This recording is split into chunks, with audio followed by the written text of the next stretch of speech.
Dans Reaper, il y a des actions qui sont dites context sensitive, sensibles au contexte. Autrement dit, si je fais CTRL-C sur une piste, ce que ça copiera, ce sera la piste. En revanche, si je fais CTRL-C alors que je suis en focus sur un objet, eh bien ce que ça copiera, ce sera l'objet. De la même manière, si je suis en focus sur une piste et que je presse Delete, eh bien c'est One Track Removed, une piste qui est supprimée. Mais si je me positionne sur l'item qui contient le générique et que je fais supprimer, ce qui est supprimé, c'est l'item ou l'objet en français. On a vu dans Reaper aussi qu'on pouvait se déplacer dans les grandes largeurs du projet avec page précédente et page suivante. Ça correspond à un déplacement mesure par mesure sur la grille rythmique et qu'on pouvait se déplacer battement par battement avec CTRL page précédente ou CTRL page suivante. Ça peut être aussi intéressant de se déplacer en fonction de la division de la grille rythmique. Si je suis en 1/8, eh bien peut-être que je trouverais ça bien de me déplacer au sein des battements à 0% ou à 50%. Si je suis en 1/32, je me mets en 1/32 avec CTRL majuscule 3, eh bien je pourrais me déplacer avec l'action View, Move Cursor Right to Grid Division, ou avec Left Division, c'est la même chose, de division en division. Démonstration. 12%, 25%, 37%, 50%, 62%, 75%. Voilà. Et donc toutes ces actions, toute cette division, elles sont accessibles, la majorité sont déjà mappées dans la liste d'actions, avec des actions qui commencent par Grid Set To, et après la division qu'il vous plaît. Il est temps de parler d'un concept essentiel dans Reaper, c'est le Ripple Mode. C'est-à-dire comment se déplacent les items quand on en bouge d'autres. Alors, je vais vous montrer de manière concrète. D'abord, on va faire comme si on voulait faire du ménage sur une piste. On l'a vaguement vu dans l'épisode précédent, comme ça permettra de réviser. En scindant un item en plusieurs items avec la touche A. Alors, j'ai un petit extrait. Vous allez voir, pour une fois, c'est pas les clashs.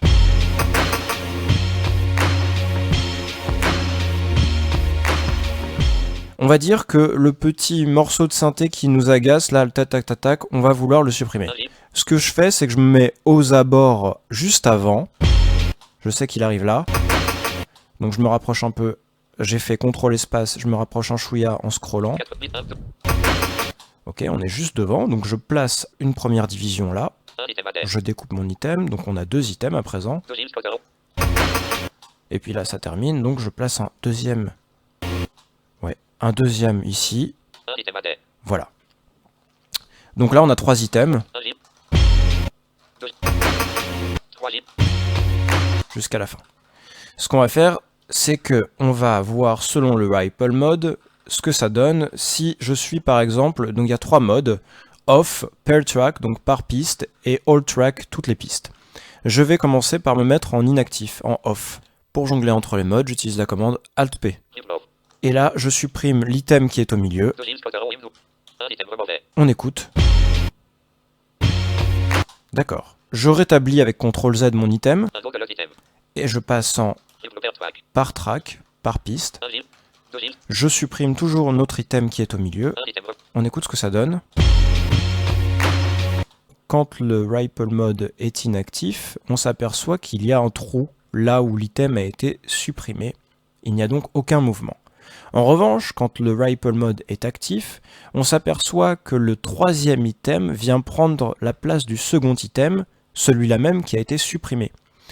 Il est tiré vers l'arrière et il se place donc juste à proximité du premier item et donc les 2 wagons finalement, si j'ose dire, se rattachent. Ce mouvement en Ripple Mode All Track est imprimé de la même manière sur toutes les pistes. Alors, ça peut être très pratique si on travaille avec des boucles ou des patterns, autrement dit, si sur toutes les pistes, les pièces, les items sont coupés au début et à la fin de la même manière. Sinon, s'il y a des items qui sont plus longs, plus courts, ils vont être supprimés. Le mouvement étant imprimé à toutes les pistes, peu importe la longueur des items. Donc, méfiance, n'hésitez pas à expérimenter. Le CTRL-Z est là pour ça si vous avez fait une erreur. C'est très puissant, mais ça peut être aussi piégeux. Voilà. Alors maintenant qu'on a opéré tous nos petits réglages, il nous reste peut-être une dernière chose à résoudre. Notre extrait sonore est divisé en 2 items. Peut-être qu'on voudrait les recoller pour qu'ils ne fassent plus qu'un. Comment on fait ça? Eh ben, je me place sur mon premier item avec CTRL flèche gauche et puis je vais aller avec CTRL flèche droite vers le deuxième, mais en appliquant une sélection. À CTRL flèche droite, je vais rajouter la touche majuscule. Ça marcherait de la même manière s'il y en avait 4. Je ferai plusieurs fois CTRL flèche droite. J'ai mes 2 items sélectionnés. Je fais glued, coller, avec CTRL majuscule G. Et là, je n'ai plus qu'un seul item. Alors le but, maintenant que j'ai collé mon item, c'est de pouvoir lui appliquer des réglages. En cela, Reaper est très flexible. On peut manipuler les objets quasiment indépendamment des pistes, au sens où la piste aura un volume et une panoramique, mais les objets peuvent en avoir des différents. Je me place donc sur l'objet en focus, et j'invoque une commande Ozara avec CTRL majuscule P. Là-dedans, je peux régler la panoramique, le volume, le fondu entrant et le fondu sortant de mon item. Donc, avec les flèches, je baisse, ou alors avec page précédente ou page suivante. Ça va plus vite avec page précédente et page suivante. Alors là, pour la panoramique 60% L, ça veut dire qu'il est à 60% à gauche. Et là, tout à droite. Voilà, alors ça c'est la manière rapide sous Windows pour avoir toutes les options, ce qui n'est pas souvent nécessaire, mais ça peut quand même le servir. On ouvre les propriétés de l'objet, ou Item Properties, avec majuscule F2, quand on est en focus sur notre item. Et là, on a toutes sortes de choses, donc je vais pas toutes vous les faire, mais grosso modo, on a la position, là il nous dit 41.3, ça veut dire qu'il est à la mesure 41, bit 3, et après, le dernier chiffre, c'est le pourcentage. On a le length, donc là il est exprimé, la longueur qui est exprimée en bit, mais ça peut aussi être en time, et si vous le modifiez, ben, vous modifierez la longueur de votre item. Vous pouvez régler donc le fondu entrant, fade in, le fondu sortant, le volume du take de l'item, et la panoramique du take de l'item. Alors pourquoi je dis du take? Parce que take ça veut dire prise, et que un item peut comporter plusieurs couches d'informations. À quoi ça sert? Lors d'un passage compliqué, instrumental, vocal ou que sais-je, vous aurez peut-être besoin de le refaire plusieurs fois. Mais c'est un peu embêtant de créer à chaque fois des nouvelles pistes autant de fois qu'on a besoin de refaire le passage. Eh bien, à cela, Reaper répond en disant vous pouvez avoir un item et plusieurs informations entre lesquelles vous vous déplacerez pour choisir quelle est la meilleure prise d'entre toutes. On avance ou on recule entre les différentes prises avec T et majuscule plus T. Et comment on fait pour enregistrer diverses informations? Eh bien, simplement, on se place sur son item et on enregistre. Pour ne pas que notre item déborde de l'item sur lequel on est, on va simplement aller dans Options de la barre de menu. Et au lieu d'aller sur Record Mode normal, on va mettre Time Selection Auto Punch. Cela étant réglé, on va juste mettre un point de début au début de notre item, avec parenthèse droite. Donc je le place ici. Et puis je vais à la fin de l'item, et je place un point de fin avec circonflexe qui est en dessous de la parenthèse. Ok.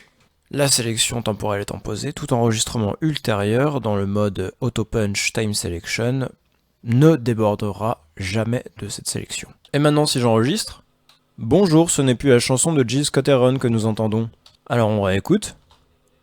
Bonjour, ce n'est plus la chanson de Jill Scott Heron. Et là on peut se dire, mais non, mais du coup, zut, j'ai perdu ma chanson initiale. Non, car ça se trouve sur la prise 1. J'appuie sur T ou majuscule T, parce qu'il n'y a que 2 prises pour l'instant.